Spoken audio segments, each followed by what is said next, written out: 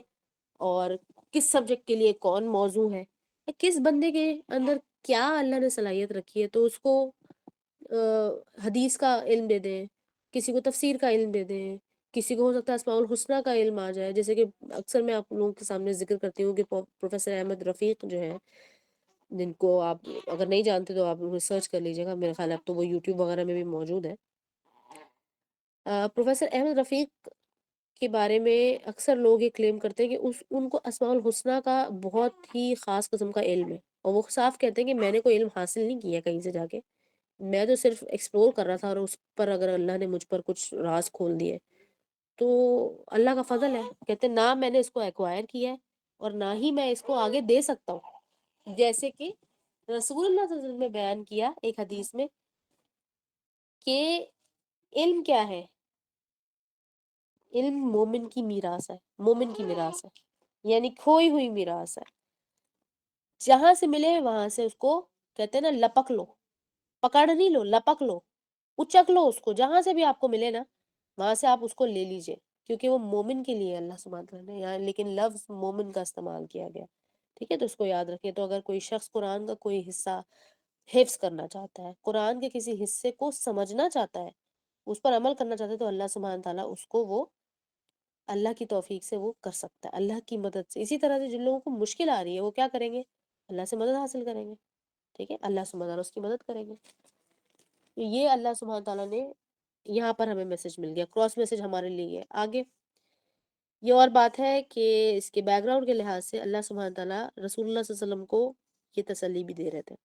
پھر الا ما شاء اللہ انہ یعلم الجہر وما یخفی، پچھلی آیت کا تسلسل ہے کہ الا سوائے اس بات کے کہ ما شاء اللہ جو کچھ بھی اللہ جانتا ہے، یا اللہ سبحانہ تعالیٰ جو چاہے وہ کرے، کس بیس پہ کریں گے؟ اللہ انہ بے شک وہی ہے، یعلم جہرا وہی ہے جو جانتا ہے جو چیزیں کھلی ہیں، وما یخفی اور وہی کچھ جو کہ تم نے اندر چھپا رکھا ہے، چاہے تم نے چھپایا ہے یا وہ قدرتی طور پہ چھپا ہوا ہے، لیکن اللہ سبحانہ تعالیٰ اس کو جانتے ہیں، چھپے ہوئے کو بھی اور ظاہر کو بھی، اور اللہ سبحانہ تعالیٰ اس کے بیسس پر اللہ کی رضا کام کرتی ہے، ٹھیک ہے؟ اب یہاں پر کیونکہ قرآن کی بات ہو رہی تھی تو قرآن کا ہی ریفرنس یاد رکھیے آپ، کہ قرآن کی بات ہو رہی ہے تو پھر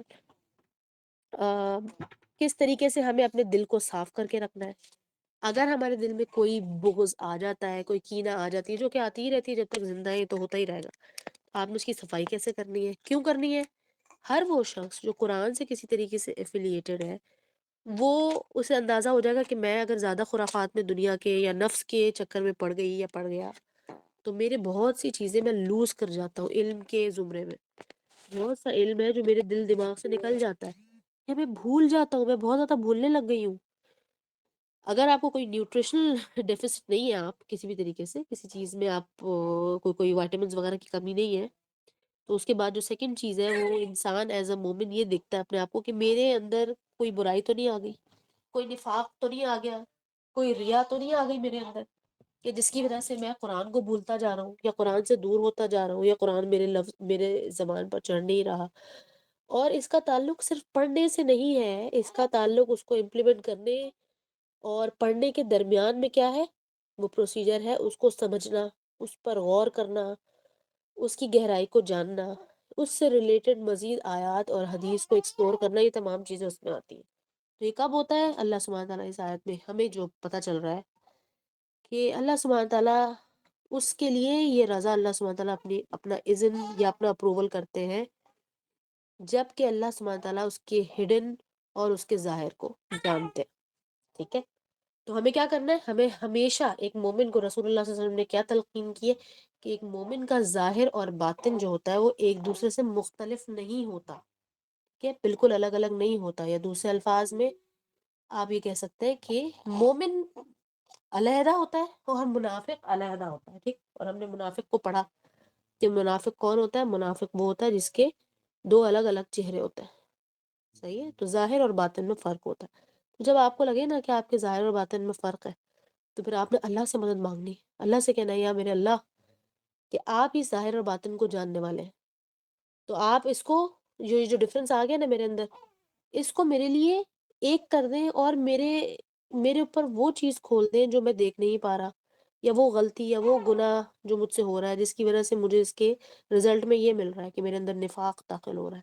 تو جب تک کہ ہم زندہ ہیں نا، تو ہمیں مسلسل اپنے آپ کو چیک کرتے رہنا ہے نفاق کے لیے کہ ہمارے دل میں نفاق تو نہیں داخل ہو گیا۔ کبھی کبھار ایسا ہوتا ہے کہ ہم شاپنگ پہ جاتے ہیں، نئے کپڑے جوتے خریدتے ہیں، اور اس کو خریدنے اور پہننے کے اس پروسیجر میں ہمارے اندر نفاق داخل ہو جاتا ہے، اور ہم نے اس چیز کو دیکھا ہی نہیں ہوتا۔ ہم کہتے ہیں نہیں، میں تو بس خریدنے گئی تھی، بس میں نے تو ایک خریدنے گئی تھی، میں نے 4 خرید لیے، اور اب میں پہن کے فلاں جگہ جا رہی ہوں، میں پچھلی دفعہ میں نے وہ پہنا تھا تو اب میں اس کو ریپیٹ نہیں کروں گی، میں دوسرا پہننا ہے میں نے۔ کیوں؟ سامنے والے کو دکھانا ہے کہ میں نے ریپیٹ نہیں کیا، پہلے والا بھی تو آپ کا ہی تھا، وہ بھی آپ نے پیسے سے خریدا تھا، وہ بھی خوبصورت تھا، آپ کو پسند آیا تھا تو آپ نے پہنا تھا، تو اب کیا ہوا؟ تو اس سارے پروسیجر میں اپنے آپ کو چیک کریں کہ کہیں ایسا تو نہیں ہے کہ آپ کے اندر نفاق آ گیا، ریاکاری آ گئی ہے۔ اس لیے تو رسول اللہ صلی اللہ علیہ وسلم نے ہمیں دعائیں سکھائی ہیں نا کہ نفاق نہیں، جس دعا میں اللہ نے رسول اللہ صلی اللہ علیہ وسلم نے ہمیں لیزینس کے بارے میں کہا کہ حفاظت مانگو اللہ سے، اسی کے اندر بخل بھی ہے، اسی کے اندر نفاق بھی ہے، اسی کے اندر ریاکاری بھی ہے۔ ٹھیک ہے، تو ان چیزوں کو آپ نے دیکھنا ہے کہ ہمارا ظاہر باطن سیم ہو، اور ظاہر سی بات ہے ہم انسان ہے نا، تو جب آپ نے اللہ کی لیے مسلمان بنے ہیں نا، یعنی اللہ کے مسلم بنے ہیں، آپ اللہ کے آگے سبمٹ ہوئے ہیں، تو پھر وہ معاملہ اللہ پر چھوڑ دیں، لیکن اللہ کے آگے یہ کہہ دیں کہ یا رب، میں اپنی اس چیز کو اصلاح کرنا چاہتا ہوں، تو آپ اس میں میری مدد کریں، تو اللہ سبحانہ وتعالی مدد کرنے والے ہیں۔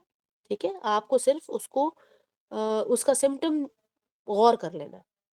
آگے ہمیں ملتا ہے وَنُيَسِّرُكَ لِلْيُسْرَىٰ۔ اللہ سبحانہ تعالیٰ کہتے ہیں کہ جب تم یہ کرو گے جو ابھی میں نے پچھلی آیت میں ذکر کیا، تو اللہ تعالیٰ نے کہا کہ پھر ہم کیا کریں گے؟ تمہارے لیے آسان کر دیں گے۔ وَنُيَسِّرُكَ، ہم تمہارے لیے آسان کر دیں گے، یسر لِلْيُسْرَىٰ، جو آسان راستہ ہے وہ مزید آسان کر دیں گے تمہارے لیے۔ یہ کہنا چاہیے کہ جو سب سے بہترین سمپلیفائڈ راستہ یا حل ہوگا وہ تمہارے سامنے لے آئیں گے، یعنی کہ تم اس پر چڑھ جاؤ گے۔ جیسے کہ یہاں یو اے میں جو لوگ رہتے ہیں ان کو پتہ ہے کہ یہاں پر ایک فلوٹنگ برج ہے۔ آپ میں سے کتنے لوگ ہیں جو یہاں یو اے کے ہیں؟ بہرحال میں آپ کو بتاتی ہوں کہ یہاں پر ایک فلوٹنگ برج ہے دبئی میں، اس صرف لکھا ہوا دیکھا ہوگا آپ نے کہ فلوٹنگ لکھا ہوا ہے، ہاں سنا؟ پتہ تو کبھی نہیں چلا ہوگا آپ کو کہ آپ چڑھ گئی ہیں اس پہ یا اس پہ سے اتر گئی ہیں۔ جی بالکل، ایک سمپل نارمل سا ہی وہ نارمل لگتا ہے۔ روڈ ہے، ہاں، ہاں جی، اور اس کا ایک ٹائم ہوتا ہے کہ وہ اپنا پوزیشن بدل لیتا ہے، وہ صرف ہم نے دیکھا ہے، لکھا ہوا دیکھا ہوتا ہے ہم نے سامنے، ہمارے پاس جو وارننگز آ رہی ہوتی ہے کہ اتنے بجے سے اتنے بجے وہ کھلے گا، اتنے بجے وہ بند ہو جائے گا، لیکن ہمیں چلتے چلاتے کبھی نہیں پتہ چلا، ایون اس پر جب گزر بھی رہے تھے تو کبھی نہیں معلوم چلا، مجھے تو آج تک نہیں پتہ چلا کہ کہاں ہے وہ، بس ویسے ہی ظاہر سی بات ہے کیونکہ انٹرنیٹ وغیرہ ہے تو ہم جانتے ہیں۔ یہ کیا ہے؟ یہ ایک آسان راستہ ہے جس پہ آپ چڑھ جاتے ہیں اور آپ کو پتہ بھی نہیں چلتا۔ یہ انسانوں نے کیا ہے، آپ سوچیں جب اللہ سبحانہ تعالیٰ کسی کے لیے کوئی فیسلٹی آسان سمپلیفائی کر دیتے ہیں تو اللہ سبحانہ تعالیٰ کی ذات کو کیا سوٹ کرتا ہے، اللہ کی شان کیا ہے، تو کیا ہوتا ہوگا؟ اللہ تعالیٰ کہہ رہے ہیں کہ جب تم اپنا ظاہر باطن ایک کرنے کی اصلاح میں لگتے ہو نا، ایک کرنا چاہ رہے ہو، ابھی آپ کر تو نہیں سکتے، پرفیکٹ تو نہیں آپ ہو سکتے، تو میں تمہارے لیے فیسلیٹیٹ کر دوں گا۔ ٹھیک ہے، یہ ابھی آپ کے اور میرے لیے بات ہو رہی ہے، اس کا بیک گراؤنڈ میں نے کہا نا ایک اور بیک گراؤنڈ ہے اس کا۔ پھر آگے اللہ سبحانہ تعالیٰ دیکھیے اب بہت ہی خوبصورت آیات شروع ہو گئی. یہاں پر ہی مڈل پارٹ وہ پارٹ ہے جس میں میں نے کہا کہ اللہ سبحانہ تعالیٰ نے اب یہاں پر بیان کیا اپنے انٹروڈکشن کے بعد کہ مجھے یاد کرو گے تو کیا ہوگا، کس طرح مجھے یاد کرو گے تو تمہیں کیا فائدہ ہوگا، اور اس پہ ہی تمہارے دل کی تسلی، تمہارے روح کا جو سکون ہے نا وہ اسی میں. یہ ہے وہ آیات. تو ہمیں چاہیے کہ ہمیں تو ہر وقت آسانی چاہیے. ہم تو کہتے ہیں کہ ہم کو یہ چیز مشہور ہوئی نا کہ مجھے بیڈ ٹی مل جائے، بیڈ پہ بریک فاسٹ مل جائے، اٹھنا نہ پڑے، منہ ہاتھ نہ دھونا پڑے، اور میں اب جو ہے وہ ورک فرام ہوم بس اپنے سائڈ سے اٹھوں، سائڈ ٹیبل سے اپنا لیپ ٹاپ اٹھاؤں، وہیں پہ لیٹے لیٹے کام کر لوں، کوئی مجھے ناشتہ کروا دے. ہر چیز آپ یہ چاہ رہے ہیں کیونکہ اللہ سبحانہ تعالیٰ نے انسان کو ویسے بنایا کیا ہے، آرام پسند بنایا ہے.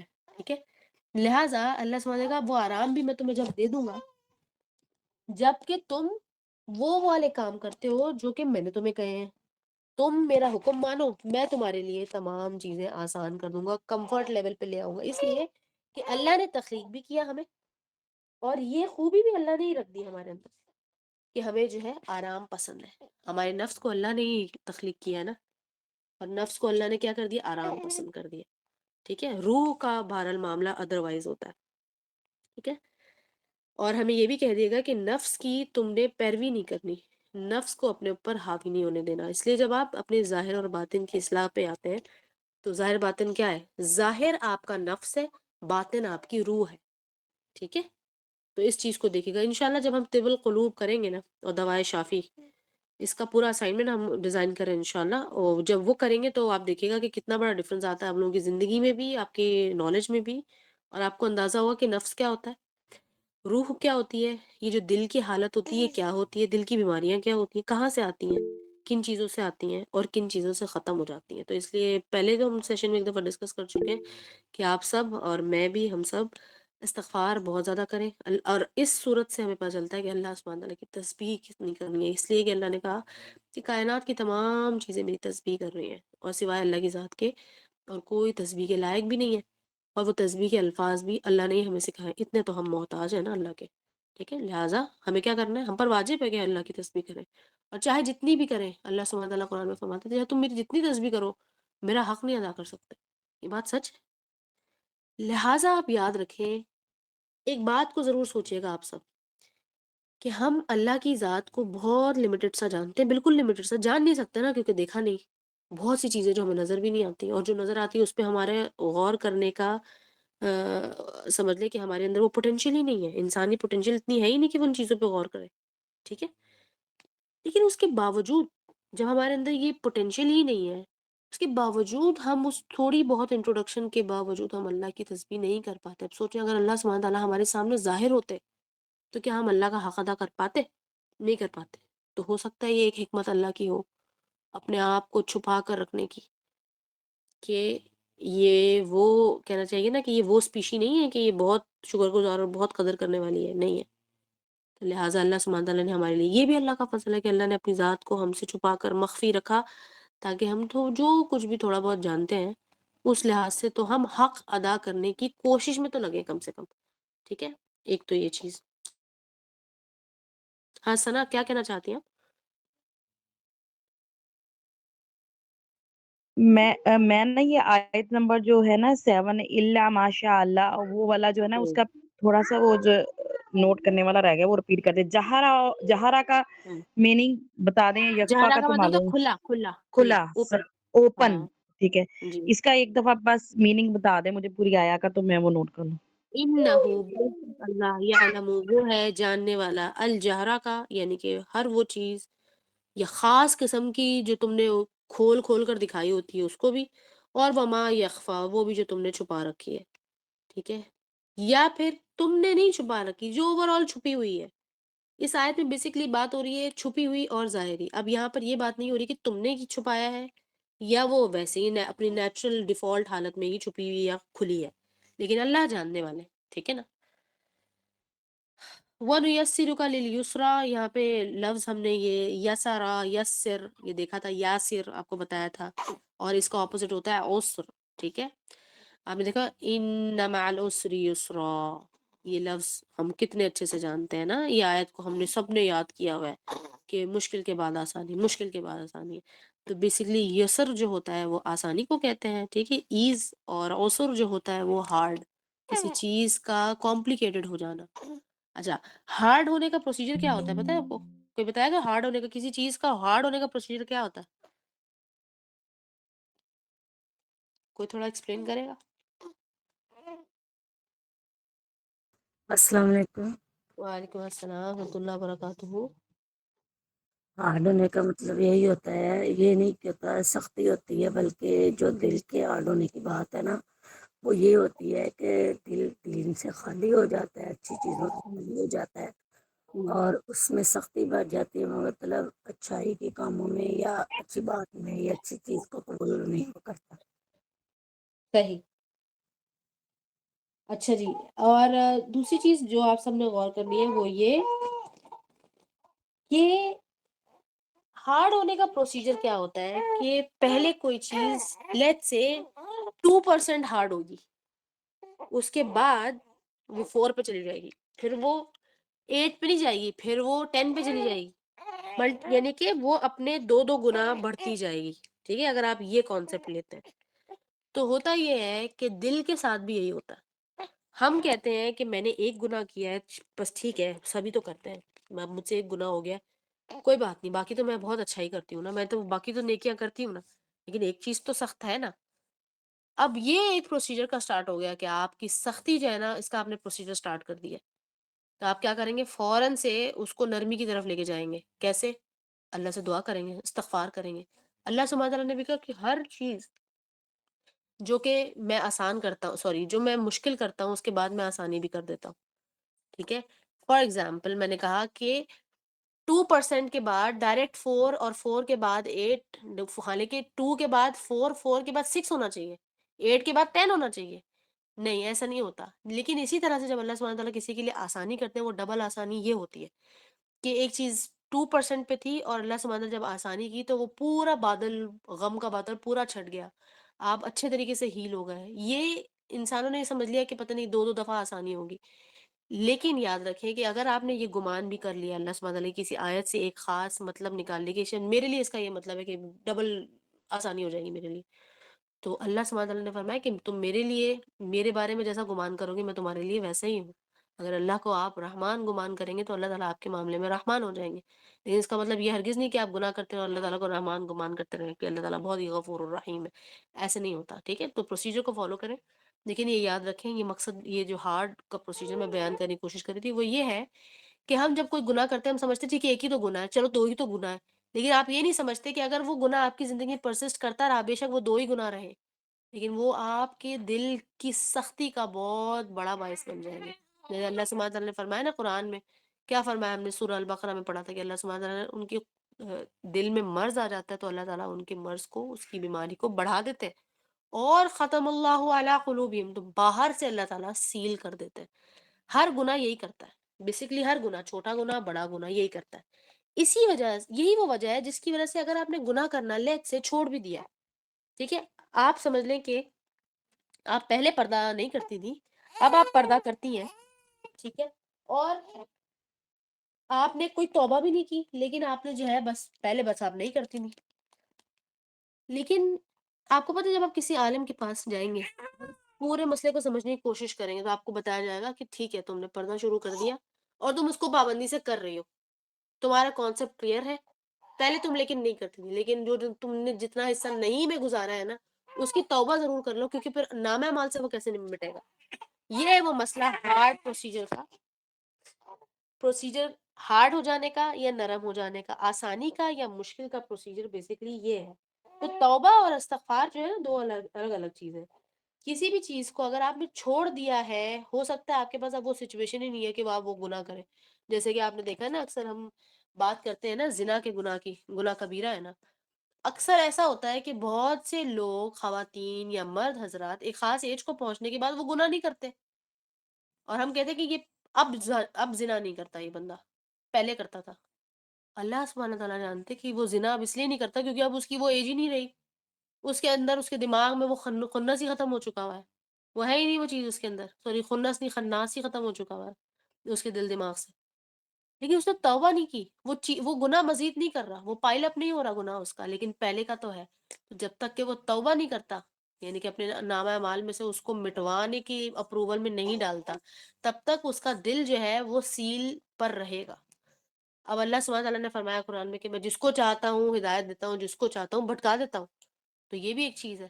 لیکن آپ کے اعمال بہرحال اسی رستے پہ ہونے چاہیے کہ آپ کو لگے کہ ہاں میں شاید ہدایت کے راستے پہ جا رہا ہوں، کوشش کر رہا ہوں، اور ہدایت دینے والی ذات اللہ سبحانہ تعالیٰ کی، ٹھیک ہے۔ تو اللہ سبحانہ تعالیٰ کہتے ہیں کہ میں تمہیں فیسیلیٹیٹ کر دوں گا، وَنُيَسِّرُكَ لِلْيُسْرَىٰ۔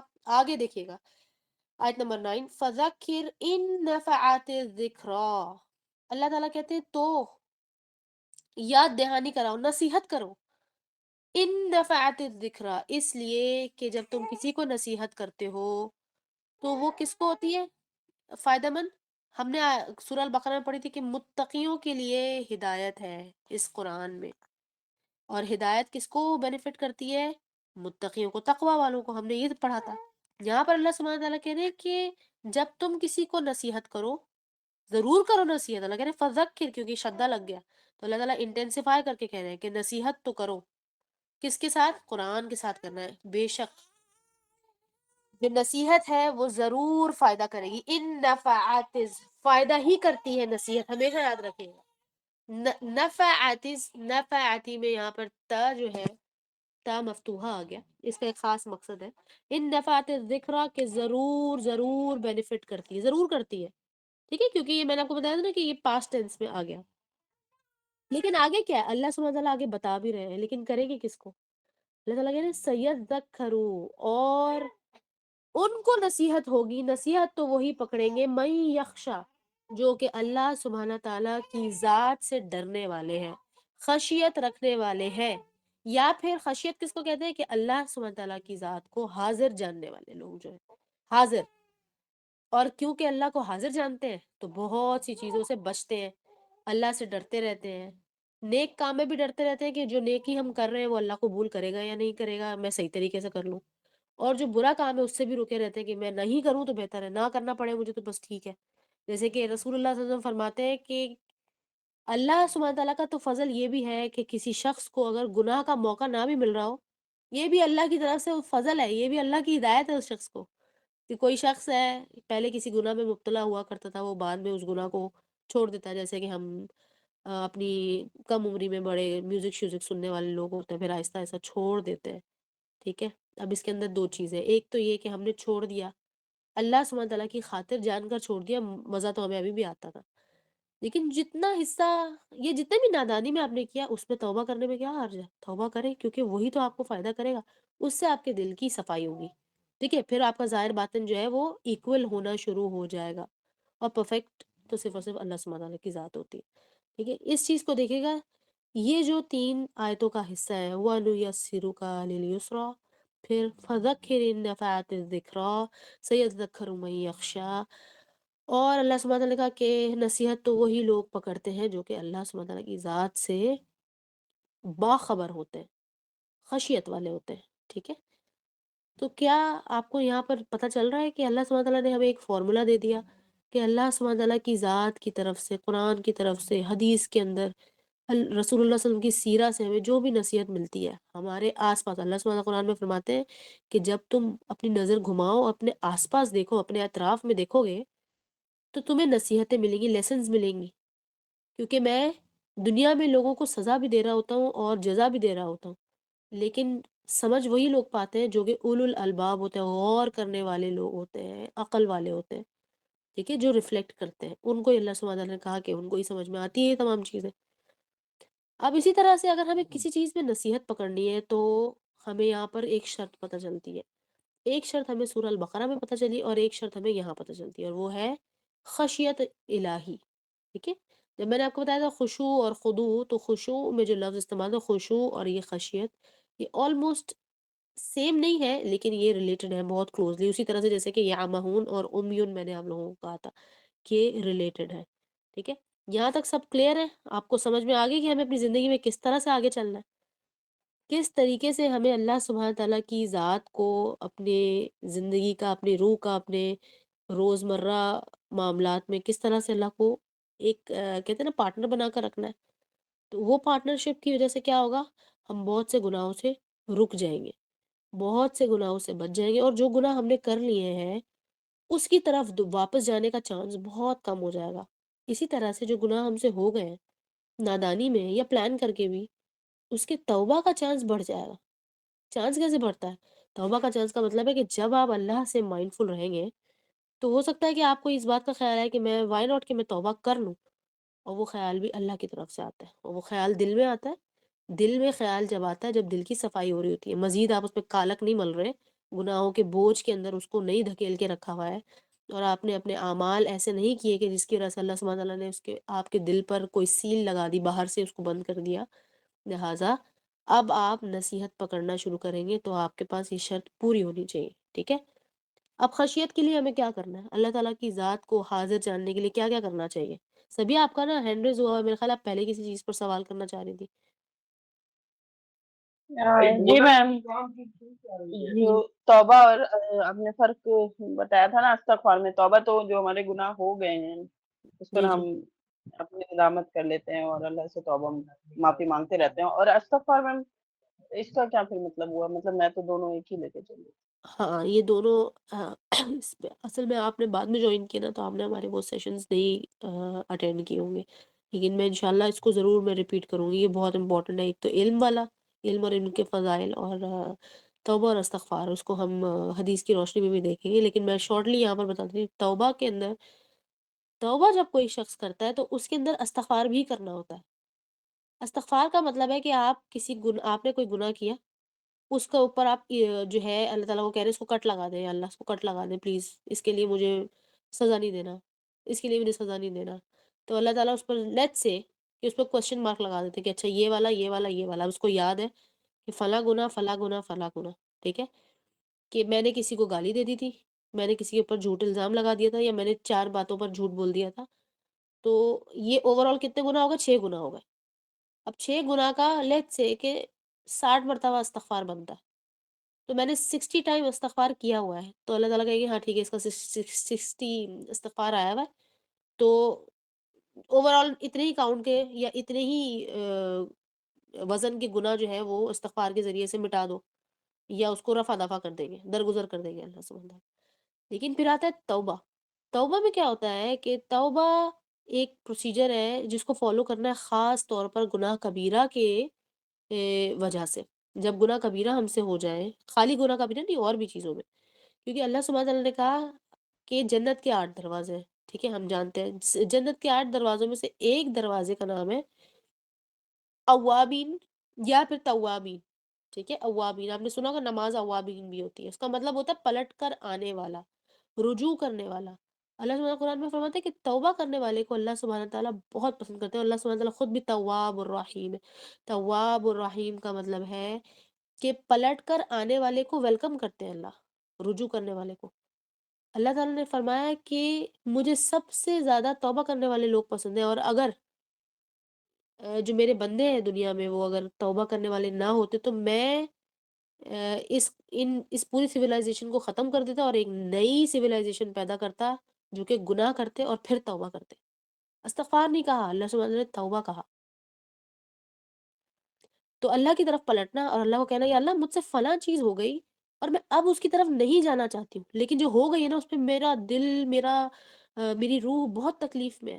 کیا تکلیف ہے؟ کہ اللہ کی نافرمانی کر دی، چاہے وہ کوئی چھوٹی چیز تھی، کیونکہ کبھی کبھار ایسا ہوتا ہے کہ ایک چونٹی مارنے کا بھی بہت ملال ہوتا ہے، بہت تکلیف ہوتی ہے، اور کبھی کبھار انسان کسی دوسرے شخص کا پورا دل ہی توڑ دیتا ہے، اسے کوئی فرق ہی نہیں پڑتا۔ تو یہ اللہ کی طرف سے توفیق ہوتی ہے، ٹھیک ہے؟ تو توبہ کا سب سے پہلی بات یہ ہے کہ توبہ گناہ کبیرہ کے معاملے میں تو توبہ ہے ہی ہے، توبہ کے بغیر اس کا کام ہو ہی نہیں سکتا، اور توبہ کے اندر استغفار بھی آتا ہے۔ لیکن توبہ سے کیا ہوتا ہے کہ توبہ کے بارے میں جو ہمیں مفسرین لکھتے ہیں اور حدیث میں ہمیں کچھ ثبوت ملتے ہیں، جس سے پتہ چلتا ہے کہ توبہ کرنے والے شخص کا حساب ہی نہیں ہوگا۔ ایک خاص چیز پہ آپ نے توبہ کی ہے، اس پر اس کا حساب کتاب نہیں ہوگا، وہ پیج ہی پھاڑ دیا جاتا ہے، جس آپ کے بک آف ڈیڈ میں وہ چیز نکال دی جاتی ہے، نہ آپ سے سوال کیا جائے گا، نہ آپ کو ایکسپوز کیا جائے گا، کچھ نہیں ہوگا اس پہ، نہ اس پہ کوئی سزا ملے گی۔ لیکن استغفار کے معاملے میں یہ ہو سکتا ہے کہ استغفار اگر آپ کا اتنے ہی وزن کا ہے تو پھر ہوگا پورا، اگر اتنے وزن کا نہیں ہے لیکن پھر بھی ہے، موجود ہے، اللہ تعالیٰ سوال کریں گے ایسا کیوں کیا؟ تو خالی اللہ کا سوال کر لینا بھی ہمارے لیے بہت بھاری ہے۔ آپ کیسے اللہ کے آگے کھڑے ہو کر کسی چیز کا جواب دے پائیں گے؟ نہیں دے پاتے۔ تو اصل میں کیونکہ ہم اس ریکننگ کو، اس کو کہتے ہیں ریکننگ، کہ اللہ کے سامنے کھڑے ہونا اور کسی چیز کے بارے میں صرف بات کرنا، گفتگو کرنا بھی سمجھ لیں، ون ٹو ون گفتگو ہو رہی ہے۔ اللہ تعالیٰ نے کہا کہ ہاں تم ایک دن بیڈ پہ سو رہی تھی، آنکھ تمہاری کھل گئی تھی، اچاٹ ہو گئی تھی نیند، تمہیں اندازہ ہو گیا کہ وقت فجر کا ہے، لیکن تم نے جان کر جو ہے وہ دوسری طرف کروٹ لے کے زبردستی کی نیند کر لی۔ اب یہ چیز اللہ اور اس بندے کے درمیان ہے، تو کیا اس چیز کے بارے میں ہم سامنے اللہ کا کر سکتے ہیں؟ ہو سکتا ہے اللہ سبحانہ تعالیٰ نے ہمارے لیے ارادہ کیا ہو کہ میں اس چیز کی پکڑ نہیں کروں گا، لیکن صرف پوچھ لیں گے تو ہماری کیا حالت ہوگی؟ لیکن ہم اس چیز کو کیونکہ کمپریہینڈ نہیں کرتے نا، ہم غور سے سوچتے نہیں ہیں بیٹھ کے، ہم کہتے نہیں نہیں یہ کوئی بات ہے، عذاب قبر کے بارے میں، قیامت کے دن کے بارے میں ہم کیوں سوچیں؟ حالانکہ یہی وہ چیز ہے جس کے بارے میں بہت زیادہ سوچنا چاہیے۔ رسول اللہ صلی اللہ علیہ وسلم نے فرمایا کہ آ، دنیا کی لذتوں کو ختم کر دینے والی موت کو کثرت سے یاد کیا کرو، ٹھیک ہے؟ کثرت سے یاد کرنے کو کہتے ہیں۔ کثرت کے بارے میں مفسرین لکھتے ہیں کہ 100 یا 100 سے زائد مرتبہ کسی چیز کی تکرار کرنے کو کثرت لفظ کہا جاتا ہے، کثیر، ٹھیک ہے؟ اچھا جی، تو یہ آیت ہمیں یہاں پر سمجھ آتی ہے، سیذکر من یخشی، کہ ہمیں یہاں پر یہ شرط مل گئی کہ اللہ سبحانہ تعالیٰ کے بارے میں ہمیشہ کتنا زیادہ ہمیں کانشیس ہونا چاہیے کہ اللہ تعالیٰ کی ذات یہاں موجود ہے، سن رہی ہے، سامنے ہے، نماز پڑھ رہے ہیں تو سامنے ہے، سو رہے ہیں تو ذات ہے، اور اگر کسی چیز میں اللہ کی نافرمانی کی ہے تو بھی جانتے ہیں، اور چاہے تو اس وقت پکڑ بھی سکتے ہیں کہ پیروں کے نیچے زمین سرکا بھی سکتے ہیں، آسمان بھی ٹوٹ سکتا ہے ہم پر۔ یہ اللہ تعالیٰ کی ذات پر ڈیپینڈ کرتا ہے۔ اور اکثر ہی کچھ لوگ ہوتے ہیں نا، فلاں کہتے ہیں کہ میرے ساتھ فلاں چیز اس لیے ہوئی ہے کیونکہ مجھے پتا ہے میں نے کیا چیز کیا تھا جس کی وجہ سے اللہ نے کی۔ اب یہ آپ کا اور اللہ کا معاملہ ہے۔ آپ کا دل اگر کسی چیز پہ گواہی دے رہا ہے کہ میں نے کوئی ایسی چیز کی تھی جس کا نتیجے میں یہ ہو رہا ہے، تو ہو سکتا ہے کہ اللہ نے یہ چیز لکھی نہ ہو، اوور کھلے میں اللہ تعالیٰ نے ہمیں نہیں بتایا شریعت میں کہیں، قرآن میں یا حدیث میں، لیکن آپ کا دل اگر کسی چیز پر گواہی دیتے آپ کا اور اللہ کا معاملہ ہے، تو ہو سکتا ہے وہی سیم چیز کوئی اور شخص کرے تو اس کو اس طرح کی سزا یا اس طرح کی، اس کے کہتے ہیں نا کہ ضمیر نہ جاگے، ٹھیک ہے؟ تو دیز آر دا تھنگز جس پہ ہم کہتے ہیں کہ یہ میرا اور اللہ کا معاملہ ہے۔ بہرحال یہاں پر دیکھیں اللہ سبحانہ تعالیٰ اپنی ذات کو انٹروڈیوس کرنے کے بعد کس طرح سے نصیحت کے بارے میں اللہ سبحانہ تعالیٰ نے بتایا، تو اللہ تعالیٰ نصیحت خود کرنے والے ہیں، ٹھیک ہے؟ نصیحت کا احساس کروانے والے اللہ کی ذات ہے، اور بہترین نصیحت کیا ہے جس کو ہم کہتے ہیں نا ذکر، بہترین ذکر قرآن ہے، افضل ترین ذکر قرآن ہے، اور قرآن کے اندر آپ کو پتا ہے Quran is a book that is full of warnings and also of good tidings, ٹھیک ہے؟ گلیڈ ٹائڈنگس، لہٰذا گلیڈ ٹائڈنگ سے خوش ہو جانا اور وارننگ سے ڈر جانا، اس کے بارے میں بھی رسول اللہ صلی اللہ علیہ وسلم بیان کرتے ہیں کہ یہ بھی مومن کی ایک نشانی ہے، کہ اچھی بات پر خوش ہو جانا جب اللہ تعالیٰ خوشخبری سنا رہے ہیں آخرت کے بارے میں، اور بری بات پر ڈر جانا، خوف کھا جانا، جہنم کے عذاب سے ڈر جانا، بے شک وہ اس کے لیے نہ بھی ہو، اس نے وہ گناہ نہ بھی کیا، لیکن آپ ڈر جائیں گے نا۔ اب جیسے کہ ایک گناہ زنا کا گناہ ہے، اگر ہر شخص نے وہ نعوذ باللہ یہ گناہ نہ بھی کیا ہو، پھر بھی جب آپ اس کی سزا سنتے یا پڑھتے ہیں تو آپ خوف تو آ جائے گا۔ تو رسول اللہ صلی اللہ علیہ وسلم بیان کرتے ہیں کہ یہ خوف جو ہے یہ مومن کی، یہ مومن ہونے کی نشانی ہوتا ہے، یعنی کہ مومن ہونے کی نشانی کا مطلب ہے ایمان کا کچھ حصہ آپ کے دل اور روح میں موجود ہے، ٹھیک ہے؟ اب اس کو آپ اور تھوڑا سا ہوا لگائیں تاکہ وہ اس کی جو لا ہے نا وہ اور بڑھ جائے، ٹھیک ہے؟ آگے سے وہ یتجنبها الاشقا، ام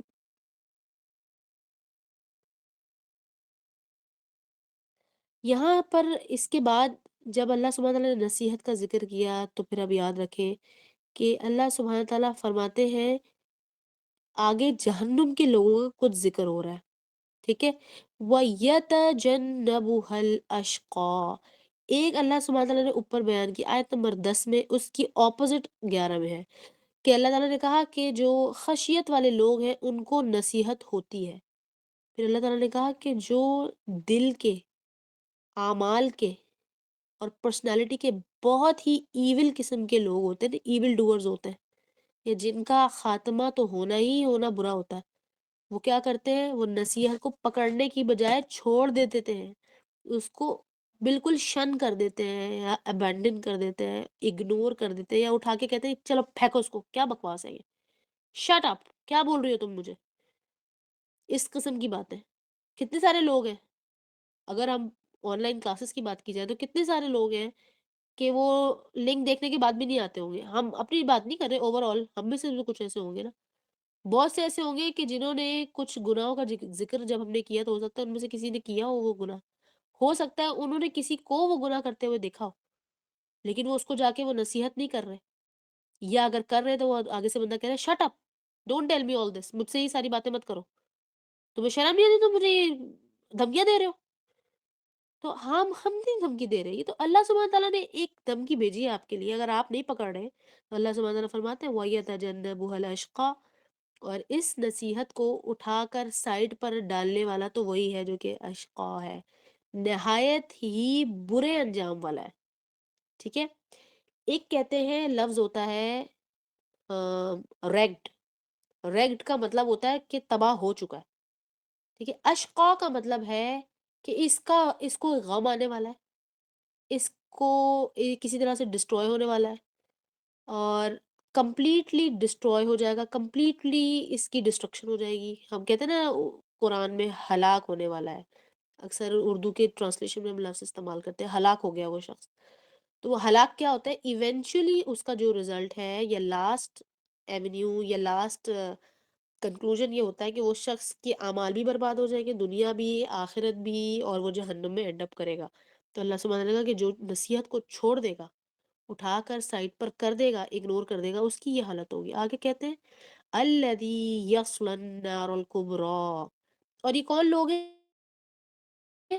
جو کہ جلیں گے النار میں، بہت خاص قسم کی بہت بڑی آگ میں، الکبریٰ سب سے بڑی آگ میں، یصلا کریں گے، یہ جلیں گے.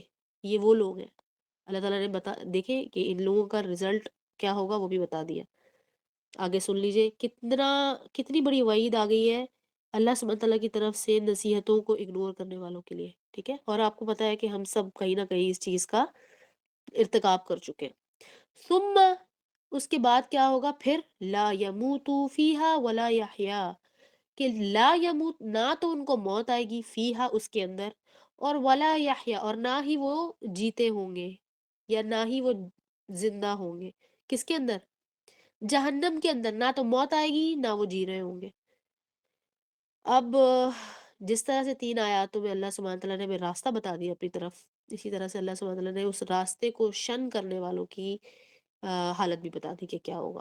ٹھیک ہے. تو بہتر ہے کہ اس وقت سے پہلے ہی ہم نصیحت کو پکڑ لیں، اور اللہ سبحانہ تعالیٰ ہمیں نصیحت پکڑنے والا بنائے، اور اللہ سبحانہ تعالیٰ ہمیں اپنی طرف نصیحت کے ساتھ ساتھ نرمی اور رحمت کے ساتھ اپنی طرف بلائے، نہ کہ یہ کہ ہم خدا نہ خواستہ اپنے کسی لاس، یا کہتے ہیں نا کہ کسی چیز کا سے عبرت حاصل کریں. ہم عبرت اکثر کیا ہوتا ہے؟ اکثر کسی کا برا انجام دیکھ کر ہم سبق سیکھتے ہیں. تو اللہ نہ کرے کہ ہم کسی کا برا انجام دیکھیں، اللہ تعالیٰ کسی کا برا انجام نہ کرے. اور ہم تو دنیا کے انجام کو برا کہہ رہے ہوتے ہیں نا، کہ اس کے ساتھ او ہو اس کی تو صحت خراب ہو گئی، او ہو اس کا تو بیٹے کا انتقال ہو گیا، او ہو اس کی تو طلاق ہو گئی، یا او ہو اس کے تو پاس بیٹا ہی نہیں ہوا. تو اس طرح کی باتوں میں ہم افسوس کر رہے ہوتے ہیں. افسوس کا معاملہ کیا ہے؟ جب کہ اس کی آخرت برباد ہو جائے. ٹھیک ہے. اور آخرت کس کی برباد ہوتی ہے؟ جو کہ اللہ تعالیٰ سے نصیحت نہیں پکڑتا، اللہ کی آیات سے، اللہ سبحانہ تعالیٰ کی ذات سے، اللہ سے مانگتا نہیں، اللہ سے ہدایت نہیں مانگتا. ٹھیک ہے. اب آگے اللہ سبحانہ تعالیٰ نے دوبارہ سے دیکھیں کیا کہا. اللہ سبحانہ تعالیٰ پھر ہمیں کامیابی کی طرف لے جا رہے ہیں.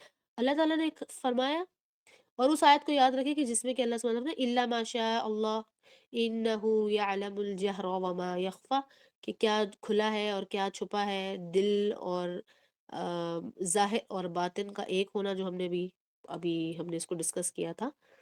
تو اس کو دیکھیں کہ اس آیت کے زمرے میں اس آیت کو دیکھیں کہ قد افلح، بے شک تحقیق ہو گئی کہ افلح، اس شخص کو کامیابی مل گئی، من تزکا، جس نے اپنے آپ کو پاک کر لیا. تزکا زکا سے نکلا ہے. ٹھیک ہے. زکا، اور لفظ زکوٰۃ جو ہوتا ہے نا وہ بھی اسی سے نکلا. زکوٰۃ کا لفظی معنی ہی یہی ہوتا ہے، پاک کر لینا. ٹھیک ہے. اور تزکا، جس نے اپنا تزکیہ کر لیا، اپنے آپ کی صفائی کر لی، اندرونی صفائی، پیوریفیکیشن آف ہارٹ. ٹھیک ہے. اور پیوریفیکیشن آف ہارٹ کس کے ذریعے ہوتی ہے؟ رسول اللہ صلی اللہ علیہ وسلم استغفار. استغفار کے ذریعے، صدقے کے ذریعے، اور ایک دوسرے کو دعا دینا، ایک دوسرے کے بارے میں اچھا گمان رکھنا، اور اللہ سبحانہ تعالیٰ کی ذات سے اچھا گمان رکھنا. ٹھیک ہے، اپنے اعمال کے بعد یہ تمام کرنا ہے، اپنے اعمال درست رکھنے ہیں، اس کے بعد پھر آگے یہ کرنا ہے. اور رسول اللہ صلی اللہ علیہ وسلم فرماتے ہیں کہ جو شخص گناہ کبیرہ سے اپنے آپ کو بچائے رکھے، گناہ کبیرہ کو ہمیشہ اس سے دور رہے، اور چھوٹے چھوٹے گناہ اس سے ہو گئے ہوں، تو اللہ سبحانہ تعالیٰ آخرت میں اس کے گناہ کبیرہ سے بچنے اور اپنے اصلاحی کام، یعنی کہ اصلاحی ڈیڈس کی وجہ سے اللہ سبحانہ تعالیٰ اس کے چھوٹے گناہ بھی معاف کر دیں گے. لیکن آپ کو پتہ نہیں کب ہوگا، یہ جب ہوگا جب آپ مسلسل کوشش میں لگے ہوئے ہیں.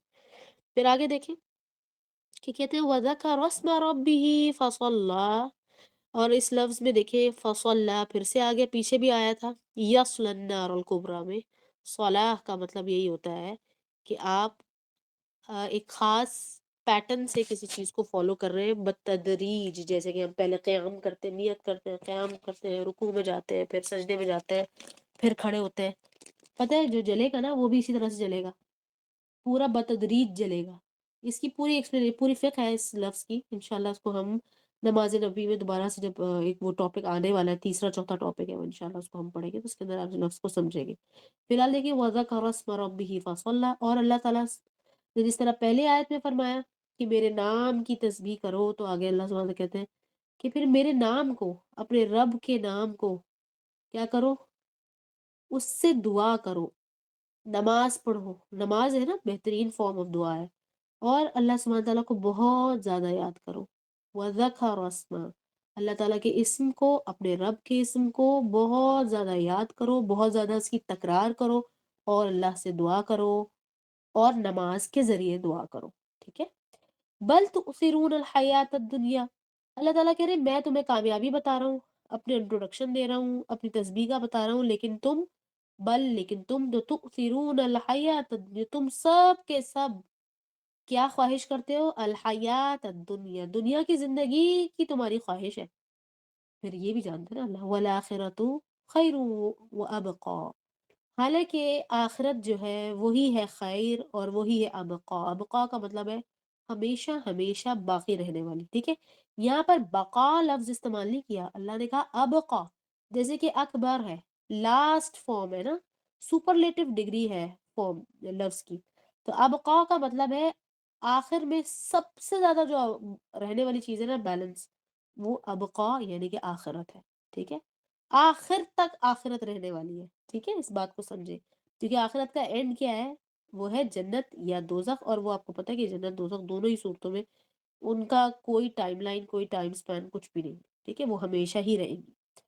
ان هذا لفی الصحف الاولى، یہی وہ سب کچھ ہے، لفی جو کہ تھا، الصحف پہلے کے صحائف میں، الاولا پہلے کے صحائف میں.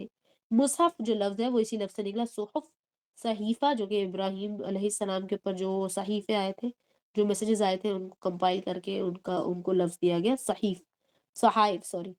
تو یہ صحف یعنی کہ پہلے کے میسیجز بھی جو آتے رہے ہیں نا، کنسیلڈ میسیجز جو آتے رہے ہیں، ریویلیشنز آتے رہے ہیں، اس میں اللہ سبحانہ تعالیٰ کہ پہلے بھی میں نے یہی میسج دیا تھا کہ اللہ کا ذکر کرو، میری عبادت کرو، مجھ سے دعا کرو، اور آخرت کی زندگی کو بہتر جانو. آگے کہتے ہیں صحف ابراہیم و موسیٰ، یہاں تک کہ ابراہیم کی بھی میسیجز میں وہی تھا، اور موسیٰ کے، ابراہیم سے پہلے موسیٰ کے بھی میسیج میں یہی تھا، موسیٰ کے میں بھی، ابراہیم میں بھی، بعد میں بھی، پہلے بھی. اللہ سبحانہ تعالیٰ کہہ رہے ہیں پہلے بھی بعد میں بھی میں وہی میسج دیتا رہا ہوں تم لوگوں کو. تمہیں کامیابی کا میسج دیا، اپنی تسبیح کا میسج دیا، نصیحت پکڑنے کا میسج دیا. لیکن پھر اللہ تعالیٰ کہتے ہیں کہ نصیحت تو وہی پکڑتا ہے جو کہ اللہ سبحانہ تعالیٰ کے بارے میں اپنے ضمیر کو بار بار جھنجھوڑتا ہے کہ اللہ سبحانہ تعالیٰ ہے، مجھے دیکھ رہے ہیں، مجھے پکڑیں گے، اور مجھے پکڑ سکتے ہیں ابھی چاہے تو. یا اللہ کا کرم ہے، اللہ کا فضل ہے. اگر فضل آپ کو محسوس ہو رہا ہے تو پھر اللہ کا شکر کریں، اور اگر آپ کو پکڑ کا خوف آ رہا ہے تو پھر آپ اس گناہ سے اور اللہ تعالیٰ کی ناراضگی سے جو ہے وہ کوشش کریں کہ اجتناب کریں اس عمل سے. تو اللہ سبحانہ تعالیٰ ہمیں اس صورت سے فائدہ اٹھانے والا بنائے. یہ صورت جو ہے مجھے یقین ہے کہ اس کو تھوڑا بہت جو بھی ہم نے دیکھا نا، بالکل تھوڑا سا، اس کو دیکھ لینے کے بعد اندازہ ہوگا آپ کو کہ کتنی گہری ہے. ایک صورت ہے، 3 حصے ہیں، بلکہ 3 کے بھی نہیں، 3 کے بھی 4 حصے کیے جا سکتے، کیونکہ ایک حصہ اللہ سبحانہ تعالیٰ کامیابی کا بتایا، اس سے پہلے اللہ تعالیٰ نے دوزخ کا بھی بتا دیا کہ ایسا جلیں گے اس میں کہ ہمیشہ ہمیشہ کے لیے جلیں گے. لہٰذا اللہ سبحانہ تعالیٰ ہمیں اس سے فائدہ اٹھانے والا بنائے، نصیحت پکڑنے والا بنائے، اور نصیحت سے منہ موڑنے والا ہرگز نہ بنائے، اور اہل القرآن میں ہمیشہ ہمیشہ ہمیں شمار کر کے رکھیں۔ سبحانک اللہم و بحمدک، نشہد ان لا الہ الا انت، نستغفرک و نتوب الیک۔ السلام علیکم و رحمۃ اللہ وبرکاتہ۔